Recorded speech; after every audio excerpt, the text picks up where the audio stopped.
You're listening to Catalyst for Change, and my name is Jessica Huckabee, your host. I started this podcast to learn what makes people resilient after challenging events and how they've used those series of events as a catalyst for change in their life. You'll hear stories of resiliency and strength, so get ready, sit back, and be prepared to be inspired. Today, my guest is Jen Sugermeyer. So, Jen climbed the corporate ladder for 15 years, leading what appeared to be the perfect life: fit, nice home, nice truck, friends, well traveled. But Jen hated who she had become behind closed doors, and she loathed the woman that she saw in the mirror. As successful as she was in the office, her pain matched her success. So Jen found herself an alcoholic, an addict, and fell out of love with the vibrant person she once was. After a decade of failed attempts, Jen heard 7 words that changed the course of her life. Now Jen coaches leaders in corporate America on winning mindset, how to reconnect with themselves, and how to learn to love the person in the mirror so they can also live more purposefully, joyful, intentionally, driven, and like she does now. So 2-time best-selling author, Jen has been featured on NBC, Fox, ABC, and more, promoting her messages of positivity and mindset hack. Well, thank you so much for agreeing to speak with me on my podcast, Catalyst Yes, for Change. yes, I love it. And I got a chance to listen to your recordings, your YouTube videos on your site, and you just have an amazing story. And I'd love to hear more Oh, about it. So, thank you. Well, nothing's off limits, so feel free to ask away. And I love the tough questions. So oh, I like the good. ones where I'm like, oh, I haven't been asked that before. So Oh, good, good. Well, yeah, you mentioned on your site that you got to a point where you really felt like you had everything in your life that you wanted. You made it big in corporate America, and you really just weren't satisfied. So, can you tell me a little mhm. bit more about like what was the catalyst for changing that part of your life? Yeah, it's a hollow feeling when you feel like you're just existing in the world. And that's where I felt like I was. And everyone looked at me from the outside and said, wow, she's, got a good job. She's the only woman in management. I worked in a man's world and, Yeah, and I had a house and a nice truck and I traveled the world and I just did all these things. I was fit and people yeah, thought, man, her life's so great. And then, when it came down to it, I was so lonely because I had this double life and I'm a recovering alcoholic. And this was a secret that I kept from everyone. And it only allowed me to get so close to people. And I okay, had an aha moment, and we can go through that on the show if yeah, you'd like. But I had that aha moment, and I just realized that I was going to be in this lonely state for the rest of my life. So it wasn't all the horrific lows that I had. I mean, in and out of jails and hospitals and just all of the things that I kept hidden.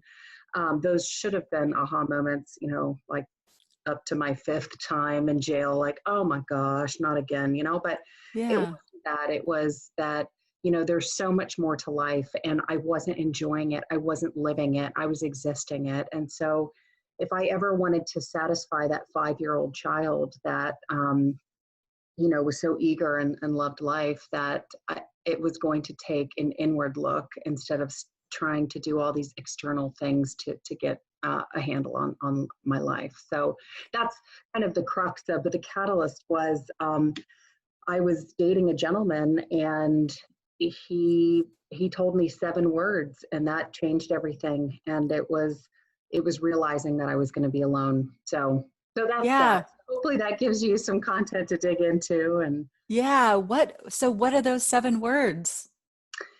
you need to learn to love yourself. Okay. And that's exactly what he told me. And that was May 13th, 2018. And he could not have been any closer to the truth. I mean, he just nailed it. And And I it was didn't that, expect to hear that. yeah, so it was that transparent to him. So you were being transparent to him, at least. He was able to see through whatever you were. I had no idea that he could because I didn't, we didn't hang out. I would say I didn't think, and I tried to cover it up, and I Hmm. would send little videos in the morning. But I went back and I listened to those videos, just like, hey, how's your morning? Hope you have a good day. All these, and I thought they were positive. Now that I've shifted my mind to be in a positive space, I go back and I think, oh, poor guy. I mean, I feel like I was dragging him down because there was always that negative, so yeah, he must have seen some of it, but he never saw the full dysfunction. And so for him to have picked up on that, and I didn't, and I thought I was covering it up. I mean, I think he was probably the person that got the closest to me. He was very intuitive. And I'm just very grateful that he was brought into my life because um, I believe that was his purpose in my life. So it's changed everything. So Yeah, so he was able to get you to look in a mirror and see how he saw yeah, you, to yeah, kind of break through that facade that kind of that negative feeling that yeah, you had deep down somewhere where you yeah, felt like you couldn't be yourself. You felt like you had to hide from the world. Now, at this yeah. time when you knew him, were you still drinking and doing drugs behind the scenes? Yeah, yeah, I was drinking. I had told myself, I always did this if then thing, if I get in a relationship, then I'm going to be happy and I'll stop drinking. I mean, everything Yeah, was like, if I'm happy, then I'll stop drinking and I'm going to be happy with fill in the blank, a promotion, more money or whatever it was. yeah, And I really, I mean, I was just at a breaking point. I was very suicidal. I just wanted out of the madness. I just could not get my life to just slow down and stop. The compulsions to drink just got greater and greater and greater. And I got into this relationship and I was like, well, I'm going to stop drinking because I'm going to be happy. And that's not how it was. And I didn't drink for the most part in front of him, yeah, but it was going on, and I felt like I was at my lowest, and not because of him, but because of me and where I was and feeling like a failure. I mean, if you wake up, I tried to get sober for 10 years. Can you mm, imagine waking up every day for 10 yeah, years and failing? I mean, that's not a good, record. So I had to live with that every day. And I just felt like, man, I'm still failing. Here I thought I get into a relationship and I'll be happy, and I'm not. And it was because I yeah. kept going after what I thought was the problem, but the problem was me. The drinking was a symptom. And so that was a lot of the mind work and everything that I had Yeah. to do just to really So acknowledge that. what do you think was the problem with you? Just that feeling of emptiness or Yeah, I had become so far disconnected with myself that, we when we're young, we are so full of life and we're yeah. positive and I mean, I was going to be a singer and I had all these big aspirations to do things and then life happens and then all of a sudden, hey Jen, you're too tall, and which I am. I mean, I am 6'1" and I love it, but I Yeah. never saw myself that way until other people told me that. Or you need to try harder. Well, I thought I was doing okay. Well, that's because people told you. So you start to be influenced by what you Mm, hear, what you see, what you feel, and all of a sudden that child that was so full of life and just optimistic and like going to be a yeah. rock star, all of a sudden looks in the mirror and says, man, you're fat and you're not worth it and you'll never be happy. And, and we get into this negative talk about ourselves, and we're the only ones that are going to move us forward. And Hmm. so, when you're telling the person that's driving the bus that they're not good, they're going the wrong direction, they're, that's not what's going to propel you forward in the right direction. And so it's really reconnecting with yourself and really, I mean, there's a lot of mind work that I had to do as well, just to eliminate that negativity, um, How and did you start start? to Yeah. What got you started on that mind work? And can you tell us some of the tools you learned? yeah. So I, I when I started the whole process of getting back on my feet and going on this 1 year, I told myself I was going to spend a year on my recovery or just getting to know me. I started isolating different things and saying, you know what, I know that I have a problem with anger, and most people that knew me or know me would probably have not said that I have a problem with anger because I'm a very happy person, very jovial. I have a lot of friends. But Yeah. behind the scenes, like when I'm driving, I am like anger, evil. I have when I was in corporate and there was somebody that would park in my spot and I would just get ripping mad. Well, I don't have a spot. I have Yeah. a place I like to park. It doesn't say Jen Sugermeyer on it. I would get Okay. so angry. And so I had to look at the situations of these drivers and people parking in my non-spot and, you know, just things that would happen, somebody cutting you off like, well, they're not paying attention, idiot. How can you not Yeah. see me? I'm 6'1". Like, I mean, just all Yeah. the That's stuff hard to get that we out of that say. mindset. Even I understand that too. I feel that way sometimes too. It So, it is, and yeah. and so it's starting to look at different areas, and I played games with myself. I mean, in the sense that I would I would flip the situations around. I mean, I literally, because if we can rationalize things in our head, then it seems that things are just better, right? I mean, Yeah. we can say, well, that person, he's driving his wife to the hospital, she's having a baby, that's why he's driving erratically. Okay, then I'm okay Yeah. with the situation, right? Yep. But if we're like, that guy's just a moron and he should have left 10 minutes earlier so he didn't drive, like, I mean, then we get angry about it. But if we can put a spin that we can justify in our head. So I did that. I mean, I don't have to do that now because it just becomes part of who you are. Like all of these behaviors that we've learned Yeah. over time or things that we've learned. So we have Yeah. to kind of unravel all of that and go back to that kid who's just peppy and optimistic. And well, maybe he's, got a pregnant wife, or maybe that person can park there, or maybe they had to rush into the office because they had to use the restroom. So that's why they parked in two spots, Yeah. whatever it may be. I mean, I did a lot of those just to rationalize and to try to reframe these things because I would allow them to get so into my skin, and learning to just let things go is just, it's incredibly liberating. It takes practice. Hmm.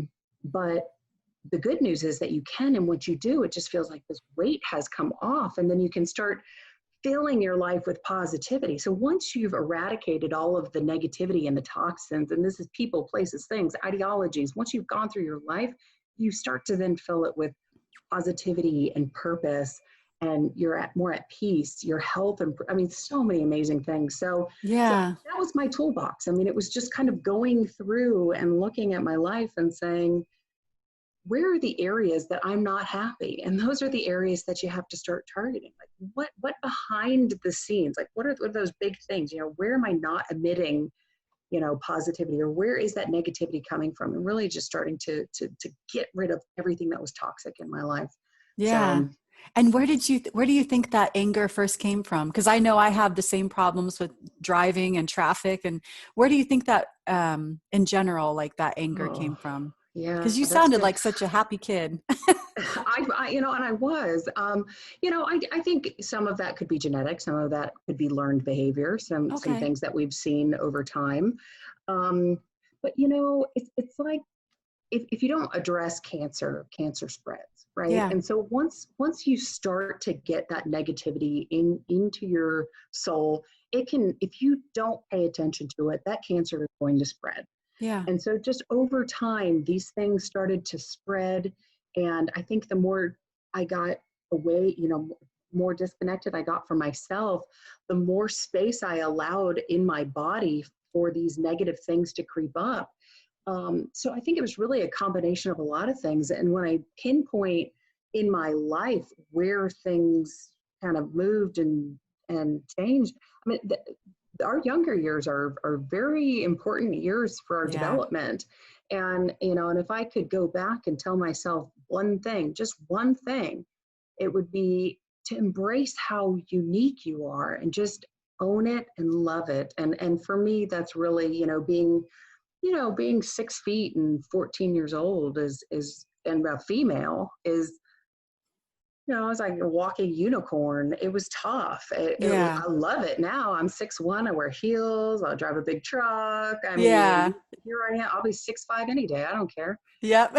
But I didn't own that Mm. then, and so I think some of my discontent with myself started then, and And then, it just, you get further and further from yourself, and more negativity starts to creep in. Yeah. And And people telling you that you should be shorter, you should have blue eyes instead of brown eyes, or your hair should be shorter, yeah, or you why do have you to, wear heels? You're tall enough. I'm like, yeah, well, yeah. but it's perception too, right? I Hmm. mean, and now, I mean, people still tell me that stuff all the time. It's not like my mind changed and so everybody else changed too, right? I mean, they're Yeah. How do still you, how they are. yeah,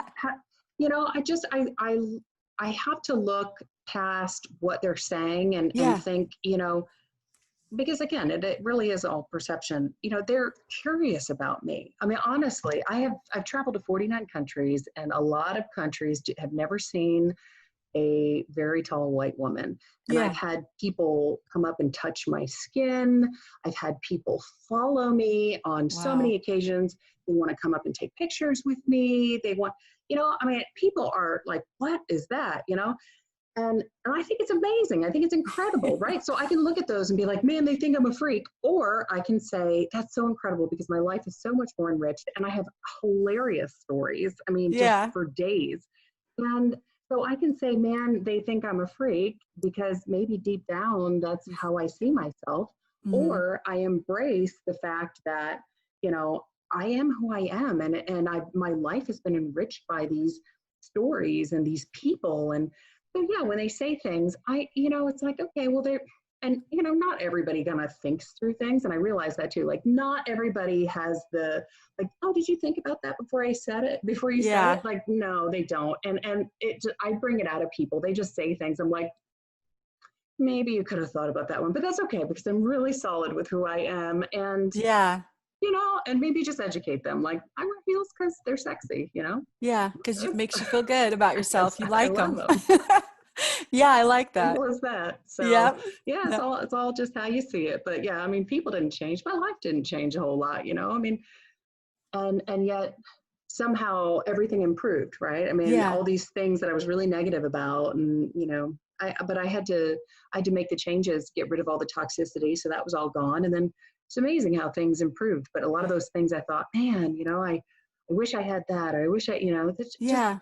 fizzled out. I just became happy with life, even though my day-to-day circumstances all just kind of look the same. Yeah. Now, did you have to remove like certain toxic people out of your Yep, life? yep, And yep. were some of those people that were pretty difficult to remove, like family members or friends that you've been friends with for a long time? Yeah, yeah. I mean, and not family members. Fortunately, I've got an incredible Oh, good. family.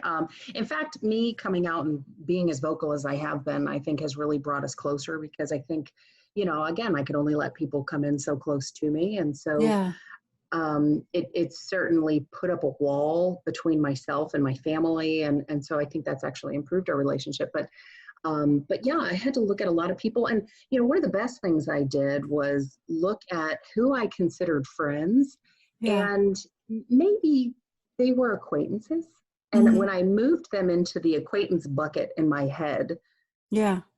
that really helped me. So yes, there were toxic people, got rid of them, blocked them on Facebook, deleted whatever, just did that. And, people get over it. It's fine, Oh, whatever. yeah. Yeah. And then it was looking at, who have I put in my mind as a friend that I don't feel like they actually reciprocate that kind of care, right? Because I'd find Hmm. myself texting somebody or, like, hey, how are you? How's your week? And but it was like Yeah. always one-sided, right? And so Yeah. when you're putting a lot of that energy into somebody else, but you don't feel like it's reciprocated, at some point it kind of gets to you, right? And that Yeah. doesn't mean that they don't genuinely care about me. They just don't care about me as a deep, close friendship. So I just learned I got rid of the toxic people, and then I put the people that were truly friends in their friend space, and friends that were acquaintances in their acquaintance space. And that was just really such a liberating activity to go through. So people, places, things, ideologies, if it was toxic, it had to go. If it had a bad Okay. memory, it went. I mean, this is my closet. This was Clean it out. everything in my, clean it out, gotta go. Yeah. Yeah, no, I like that. Now, what would you tell your daughter? Like, if she's a young girl, really impressionable, what would you like the most important key things to learn? Yeah, just embrace who you are. I mean, people love you for you, and being authentic is something that makes you stand out, and that's a good thing. You Yeah. know, if I going back to kind of being this person that, I swear it's the craziest thing. Like, people walk up to me and they're like, "Can we take a selfie?" And I'm like, weird. You know, and they're Yeah. like, "Can you hold the camera?" I'm like, "Why? Because I can get it 8 feet in the air." Yeah. I don't Oh know, my but gosh. it's so bizarre. But Yeah. I wouldn't have those experiences if I just was average. Yeah. And so, whoever you are, what I mean, there's, and not that you have to be, 6'1", be unique. We all have that one little thing about quirky or Yeah. whatever it is. Just embrace that about you. And you know what? If people don't like you, there's 8 billion people in the world. 8 billion people. I'm like, it's fine. Move on. No big Yeah, deal. exactly. So that's what I would tell her. And I wish I had known that, but I wouldn't have gotten here today had I known that. I think. Hmm. I think I had to go through everything. And um, but yeah, it is. It comes down to those 7 words. It's learning to love yourself and just embracing who you are. Yeah. And it sounds like you had to go through the pain to know how great the good parts were, Yeah. right? Oh, absolutely. Yeah. Yeah. It took me over 2 decades to figure this out. So there's no sense in keeping it to myself. I might as well share. I went through a lot of it. So Yeah. make the So next 2 decades very different. now, now you mentioned, I want to go back to, like you mentioned, you know, being clean and sober and, leaving that whole life behind you. So it was the guy that told you those 7 words that Mhm. really was that catalyst. Yeah, yeah. So we were dating, and I had got this poor guy. Like, I had gotten into the relationship thinking, okay, now is because I had. Now let me back up. I had some really bad relationships because when you don't value yourself, why Yeah. would somebody else value you? Yeah. Yeah. Right? So you have to hold yourself to a certain standard.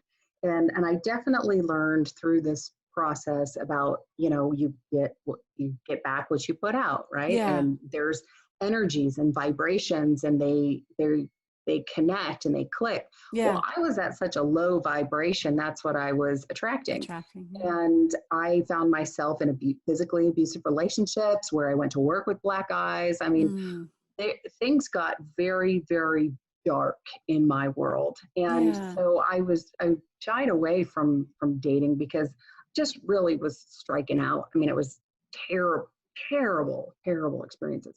Yeah. Finally, I said, I'm gonna raise the standard. Like, I just told myself that, like, I'm gonna raise the standard and I'm gonna find a better guy. Like, Yeah. Not and really feeling that great about yourself still, but just knowing yeah, you needed to make a I, change. I just knew I needed to find somebody better Yeah. than the trash I was dating before. And I feel like this is sad now that I say it out loud, but I'd go through these dating apps and I would swipe left on people. I'm like, he's too good for me. He's too good for Oh me. He's too no. good. Right. And that's Yeah. negative speak that you tell yourself. Yeah. And again, why would they value you if you don't value you? Exactly. So I found this guy, and I mean, wonderful guy, and still friends today, Good. after all these years. And he and I, we dated for about 4 months, and like I said, I mean, we hung out mostly on the weekends, not a whole lot during the week. I didn't even drink around him a whole lot, but there were times. And this was really the most pain I had ever been in my entire life, because I think I just wanted out of my lifestyle so badly. I mean, Yeah. even some of those toxic relationships that I was in before, I had a partner in crime in my active addiction, and Yeah. so you almost feel like you're there with somebody. But at least with this guy, I have two totally polar opposite lives that I have. Yeah. And I want one life. It's too much to keep up to. Life is life No has too secret much life. going on. Keep up to life. Yeah. And I just wanted out. Like, I mean, the older you get, the drinking like that is, I couldn't work out the way I wanted to. I couldn't think the way I wanted to. I couldn't, it consumed all my thoughts. It was terrible. I just wanted out. And so, we were dating, and after 4 months, he said, we had the talk, and there were things that I had told him as well, and but I was prepared for him to say something like, well, you da da da da, be It's your really fault. mean, Yeah. right? Because that's what happens. It's like, oh, you got in trouble, you're going to jail, or Yeah. whatever. I was used to that. Mm-hmm. Just, just what's the word I'm looking for? I mean, it was just that reaction that I got from society was always negative. Like, well, do you remember what you did last night or whatever? And Yeah. so what I wasn't prepared for was somebody to crack me wide open emotionally and actually care about me and say, wow, Jen, you just need to learn to love yourself. Like, I was like, what? It shocked you, right? Oh, I wasn't expecting that. Like, I was Yeah. prepared for a fight, right? I Yeah. had to have a rebuttal of some Defense. Yeah. sort, right? And that's not what it was at all. And it was an interesting moment. It was a very, I will never forget it. It's just a moment where I I saw this child who I had disappointed, who was so just eager for life and, chased fireflies and did all these fun things as a kid and played with her sister and built Yeah. forts and all that. And then I saw myself, as an older me, and I was alone, and it was lonely. It was the loneliest place I've ever been in. It was like disappointing for this child. It was a lonely future. It was just like, man, I never expected any of Yeah. this. Like, where have I come to? Mm-hmm. And so I thought about all of that. And then finally, when I, came out of it, I told him, I said, I commit to you, I commit to us, and most importantly, I commit to me, and I'm going to learn to love myself. That was verbatim what I said. And, we only lasted about another 2 weeks, but I committed, and I started on that path of going through and figuring out what is wrong, and which is like the scariest thing if you're And somebody who hard. does not. It's totally hard if you are Yeah. someone that does not want to face emotions, that wants to forget things that have happened, that has run Mm. from herself for over 2 decades. So look at yourself in the mirror and say, all right, we're going to reconnect. That is tough. There were some emotions. Plus, I was detoxing and I smoked cigarettes, which was another thing I hid because nobody would have believed that. Like, I was Yeah. way too healthy, right, to do that. Yeah.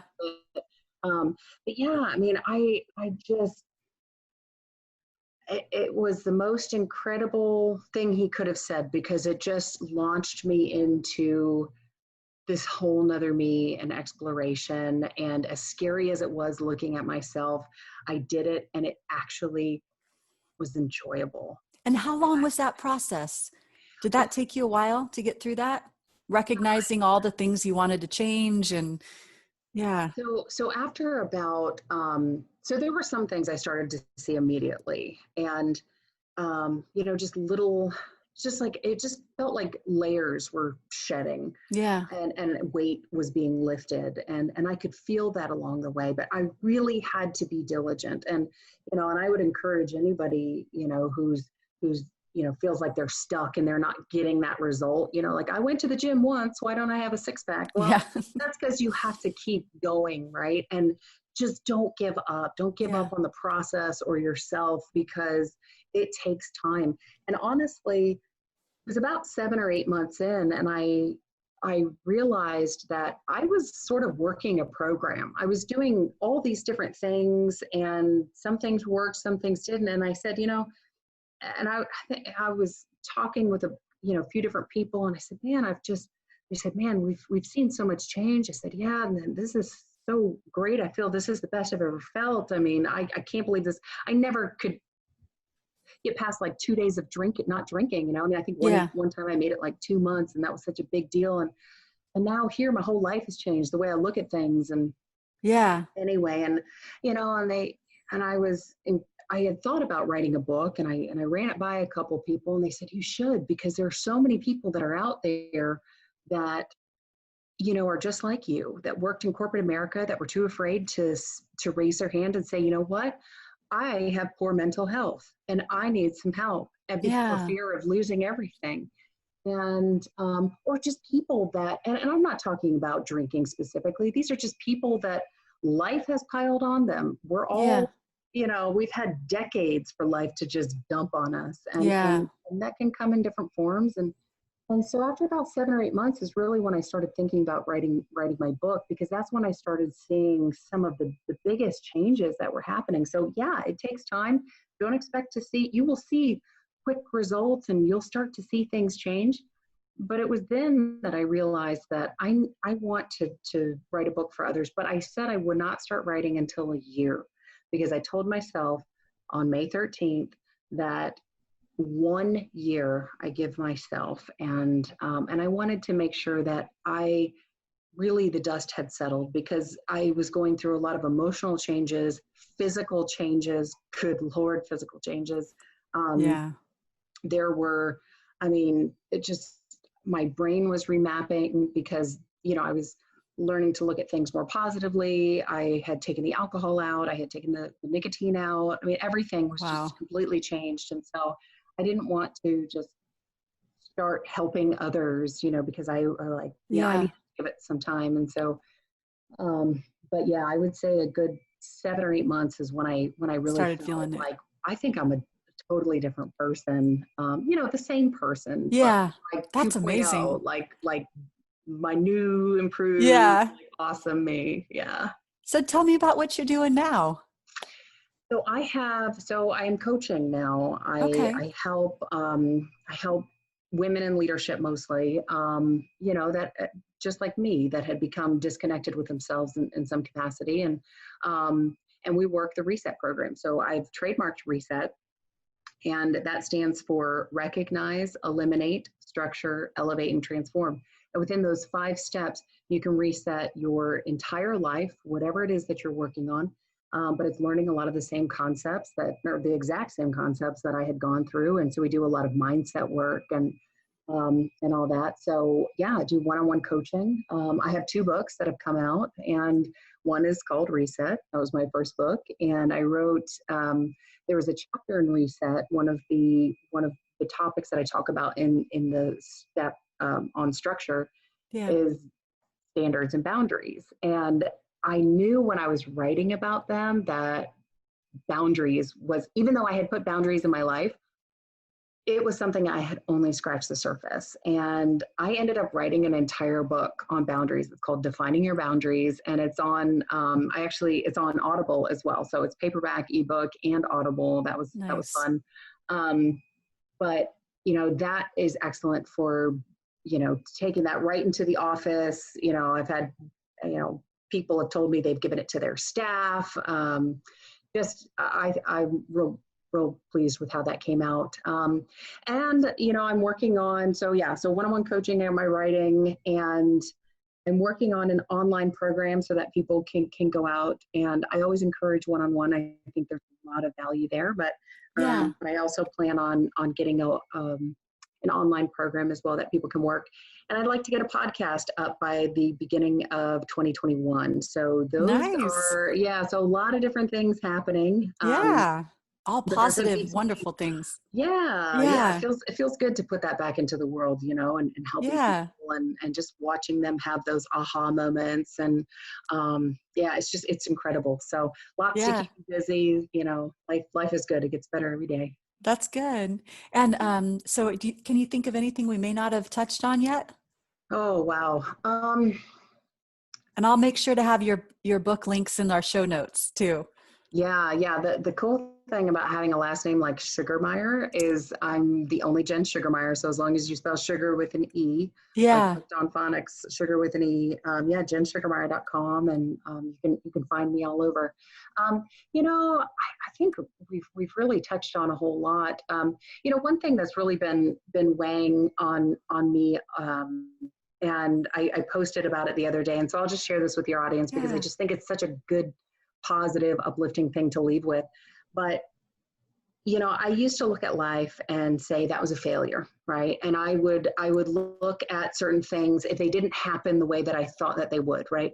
I applied for a PhD program, I didn't get in, right? Failure, Hmm. right? Or I, applied for a job, I didn't get it, that was a failure. Or, maybe even got laid off, failure. Yeah. I looked at so many things in my life as failures, and I made the decision in my mind that I was going to stop failing. And so I did. So I don't fail anymore. Two things happen in my life. One, I get course corrected. So Okay. I believe that I have a higher power, and my higher power has a bigger perspective of what's going on. So sometimes Jen Sugermeyer, in a little myopic view, is walking down the road and you know what? Doesn't see a car coming or doesn't see something happen. So gets course corrected along the way. So Yeah. that's one. And the other thing, I get taught life lessons.